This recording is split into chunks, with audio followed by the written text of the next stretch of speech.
बाद एक बार फिर से आप सभी का स्वागत है आयुर्वेद पर आधारित हमारे इस बेहद खास कार्यक्रम स्वस्थ विचार में। मैं हूं आपके साथ आपका साथी विकास।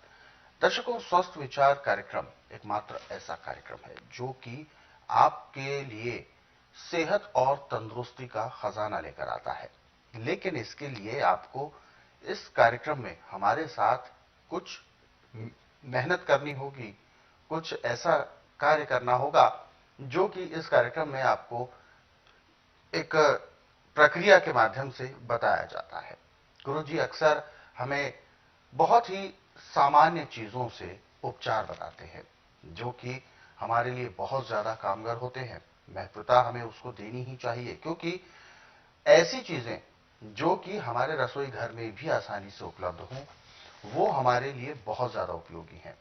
और अक्सर हम अपने छोटे छोटे रोगों के लिए बाहर से, दुकान से, बाजार से हम दवाइयां लेकर आने का प्रयास करते हैं और जल्दीबाजी में हमें याद भी नहीं रहता कि हम उसके लिए क्या उपचार करें।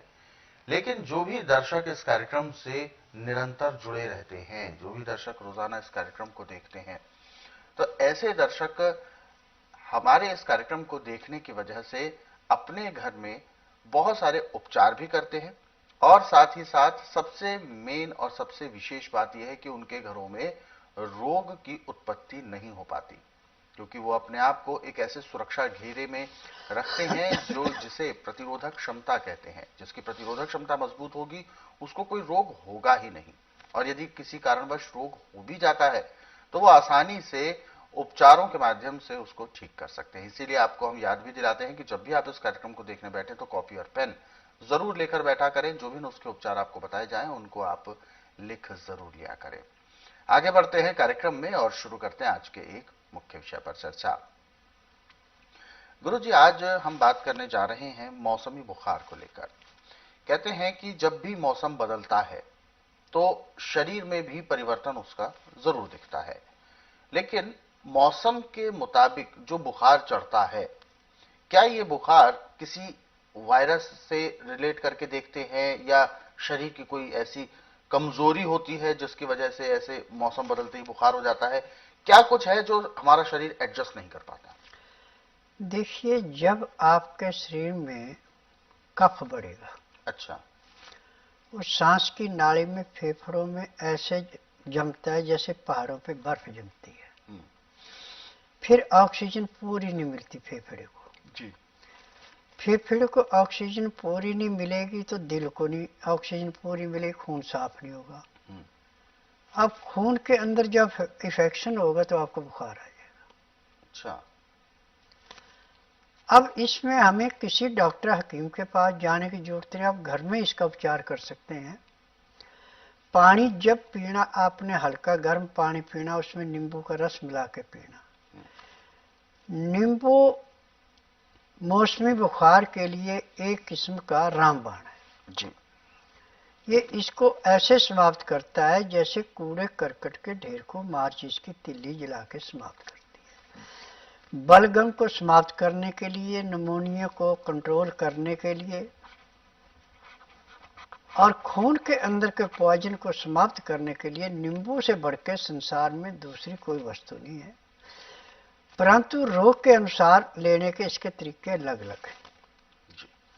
अब जिसको मौसमी बुखार आ रहा है उसको नमक या मिर्च मिलाने की जरूरत नहीं, सिर्फ नवाए पानी में नींबू का रस मिला के पिए और एक गिलास पीने में कम से कम आधे घंटे का समय लगाएं, बुखार का नाम ही नहीं रहा।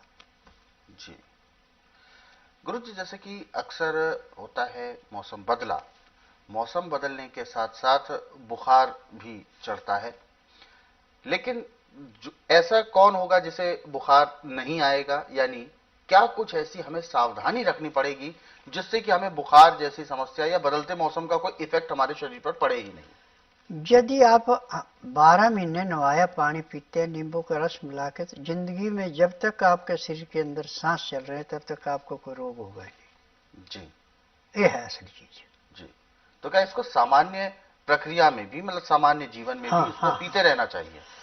जो नींबू का रस पानी के अंदर पी रहा हो, कभी किसी डॉक्टर हकीम के पास जाएगा न कोई रोग होगा।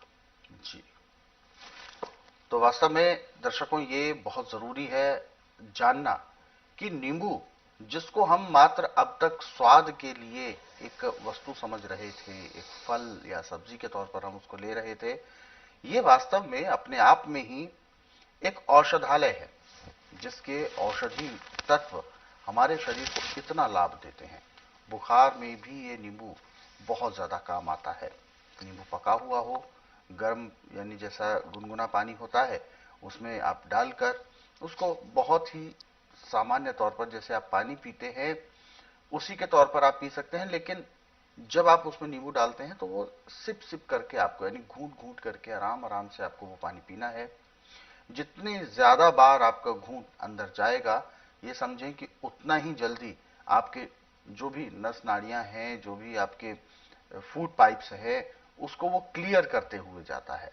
और ऐसे में फिर जो भी जमा होता है, चिकनाई होती है या कोई बलगम जमी होती है, कफ होता है, वो सब भी धीरे धीरे निकलता है, क्योंकि गर्म पानी की जो टेम्परेचर है वो भी उसको पिघलाकर बिल्कुल मल के माध्यम से बाहर निकाल देता है। तो ये सब चीजें तब होंगी जब आप अपने जीवन में कुछ समय अपने शरीर के लिए भी निकालेंगे, और साथ ही साथ आपको जानकारी भी होनी चाहिए। इसीलिए हमारे इस कार्यक्रम में रोजाना कुछ बहुत मुख्य नुस्खे आपको बताए जाते हैं, जिनको हम आप तक पहुंचाते हैं, और ये भी बताते हैं साथ में कि आप इसको नोट जरूर कर लिया करें। हालांकि ऐसे अन्य रोगों पर भी यदि आप जानना चाहते हैं, नुस्खों के बारे में, उपचारों के बारे में, तो आप स्वस्थ विचार पुस्तकें भी अपने घर पर मंगवा सकते हैं। ये पुस्तकें आपके घर में होना अति आवश्यक है। ये पुस्तकें आपके घर पे होंगी और आप रोज इसका 10 से 15 मिनट भी अध्ययन कर रहे होंगे, तो ये समझिए कि एक वैद्य 24 घंटे इन पुस्तकों के रूप में आपके साथ आपके घर में उपलब्ध है।